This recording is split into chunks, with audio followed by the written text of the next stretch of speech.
Well, it's pretty nasty. Most of the things that Monroe does tends to be a little nasty, unfortunately. But I think one of the biggest spoilers is the fact that I'm still here talking about it. So maybe there's something in that. But look, I think in Connor, Monroe sees a lot of himself. He sees a lot of missed opportunity in terms of his own character, where he came from, what he went through, the loneliness that he experiences. And I think in Connor, he sees his own legacy, and that kind of comes across in a lot of things that he says to him. And as a result, he is willing, as long as he knows that that flame has been passed to Connor, he's willing to bow out because the Monroe name lives on. And I think that outside of this kind of a lot of people have suggested might be a megalomaniacal quest for power, I think at the end of it, there is a kind of very lonely, who am I and what am I in regards to this world, and what am I leaving behind in a character like Monroe. And I think Connor represents that. No, I think that fight represents that as well. There is like the ripples and waves always go through that, and I think that Matt plays Connor so well that you can see it constantly churning in the back of every scene. I think that as we get to know him, and as the scripts come in and the writers start changing it, I think that you'll start to see a real pull in that character. I have my own somewhat more set feelings about that relationship as Monroe, whereas Matt is or Connor is being pulled by Charlie, by what is right, by his own background, and now he knows that Monroe was responsible not only for him being sent down to Mexico, but also for the death of his own mother. Now that for Monroe is a confession that takes a lot of courage to bring up, because he knows that there is going to be certain ramifications, major ramifications, but he also knows that the only way he's going to get his son to give that death stroke is to say, this is what I did to you, so do it back, give me some. And in doing so, we're even. So I think that after that fight, that balance, it's not equal by any means, but I think it's going to shift and change quite a bit. Well, look, I've played it a couple of ways on the day, and so I haven't seen the episode. I think there's a really fascinating, look, I was speaking in terms of character, I think there's a really fascinating concept of Monroe having, I'm not sure what they are, but there's something in Charlie that he sees. Now, how do I say this delicately? I think that there is an element of jealousy there, and the jealousy comes not only in regards to Charlie, but also in regards to his son being able to do that, to give himself over to someone, to be loved and to love. And I think that in terms of where does that line come from in him, I think that maybe it comes from a point of jealousy, but overall it comes from a place of, I want you to feel 100% and wholly in love, because Monroe has never felt it. And I don't think that he would ever feel it with Charlie, given her relationship with Miles, with Rachel, with everything. He just won't be accepted into that group. And I think that in the paternal sense, he's saying, mate, go and find something that I never had. And don't find it in her. I mean, I don't know if I've explained it, but I think that I think there's a very rich context to that line. Not only the history between Charlie and Monroe, and Monroe and Rachel, but also just in terms of what he wants for his son. Get out of this. It's kind of weird because it's paradoxical, because I say, like, go and rule the world, but also fall in love and have a kid. Which I was kind of like, when the writers gave me that, I was like, how does one say that in the same sentence? But I think what he's saying is, go and make something of yourself. You touched on it. Is Monroe capable of that kind of love? I'd like to think that anyone is, and I think that like in playing any character, you have to assume that they are, but it's just how hard you have to dig in order to find it. And I think that in Monroe, it would take not only a massive leap of faith and a bridge in him, but also in someone else. So he would only be able to love someone as much as they are prepared to love him. And when you're the former dictator of a megalomaniacal regime such as the Monroe Republic, it would be very difficult for anyone to say, like, let's go on a couple of dates and see where this is going to go. So is Monroe capable of feeling it? Yes, but only so much as someone else is capable of giving it. He's constantly denying his real identity. Is he wanting to shirk that and reinvent himself a little bit?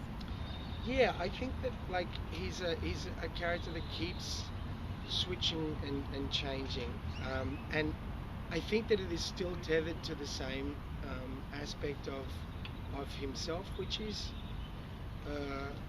loneliness, or there's a chasm there, there's a void there. Interestingly enough, like in the second season, it's kind of masked by this snarkiness, this anecdote. Hoot. We're in Texas, I can say that. I give a hoot. But he does so much about Miles, so much about their, deep down, their acceptance of him. But he's got this kind of weird, like, push me, pull me attitude. But it's the same guy that was screaming to his friend to take him back and to explain why he treated him in such a way, in that petulant sort of manner, is the same guy that is hanging around this group, keeps coming back to this group, and then saying how much he doesn't need them. There's something in that. There's something in that Rachel picks up, that a few people pick up. It's like, what are you doing? You know, if you think you can go and lead the world, go and lead the world. What do you? I constantly, Monroe constantly says, I need Miles, and even his son says, like, what for? But I think that acceptance is kind of very much at the heart of that character, and I still question as to how much he really wants the power, as opposed to how much he really wants to fill the void. I think he's a different guy. In terms of, and I'll speak really openly here, in terms of what was there last year in terms of his motivations, it became pretty clear to me that like the main aspect of that character was this driving force of, I need to be needed and I need to understand why I'm not. I've lost my family, I've lost my friends, I've lost everything, and I'm constantly, I being Monroe's constantly pushing around other people, saying it's your fault, it's your fault, it's your fault. And I think that the character that you start to see this season is very much underlying what we saw last season, but it's a little bit closer to human response in my mind. He's still a little snarky, and he's still, I mean, there's a lightness to him that probably wasn't there last year, and I like it because I think that he has that ability to switch into that darkness like that, but whilst he's got his friends, and I say that in a pseudo manner, like pseudo friends around, he doesn't need to. He doesn't feel the need to go into that very, very rich and dark emotional place. He's still got it in him though. I mean, the blackout for him was a complete shape-shifting experience. He went into the army, or he went into the Marines because of Miles. It's like just best friends. We do this together, we're brothers. He left the Marines with the same attitude. He went into all these things with this particular attitude of going like, this is my brother. You know, and he's the guy that supported Monroe through all this, you know, all the heartache and everything. And I think that like the blackout weighed heavily on him in terms of what he found himself embroiled in. what he had to do in order to survive, and then how good that tasted, or how bad it was, or how addictive that aspect was, and he got addicted to it. And I think that there's like the difference between that character and this is 15 years of very bloody sense of survival. He's really good at killing. He's actually really good at scrapping. Like, he's a scrapper as a fighter. And you kind of see that in everything he does. He's not, Miles is like he's got like the sword play there. I think Monroe kind of uses his teeth and his nails, like rips people's eyes out and stuff, but he's not going to be left on the ground. He's always going to be left standing. And prior to the blackout, he never knew that was in him. After the blackout, I think once you go through that, and you kill that many people, and you become that person, how do you even reconcile the difference between those two characters? I don't hate him. And it's kind of interesting because, like, in every time we play, it's always like me saying something snarky or really rude to a lot of the characters. They're like, dude, like, put it away. And I think that he's the irritant in it, and I think that what we're starting to see is that in doing so, he's just getting in there close to Miles and he's in his ear. I think that in the latter half of this season, you'll start to see him just get a little bit closer, and in those moments of Miles's vulnerability, he'll just say a couple of things which will align himself with Miles and say, what are you doing? What are you doing with these guys? I mean, you say you want this. You say you want to take down the Patriots. Why? Why do you want to take? Why do you want to? Why are you living this kind of heroic lifestyle? What's the end game? And I think that is one of the great things between that relationship is that Miles is uncertain of really where this is all leading, whereas Monroe is kind of a little bit more clear. It's leading probably back to a Monroe Republic, and he can see it.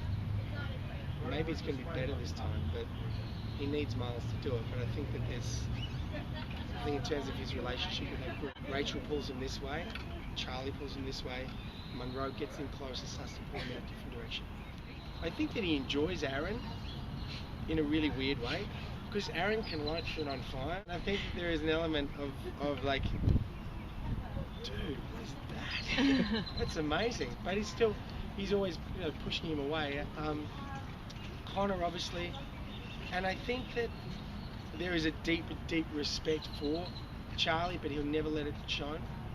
It's like, you're doing it, you're all right, kid. And even Miles starts to let him in. And look, I think that deep down he has these old relationships, 15 years or more.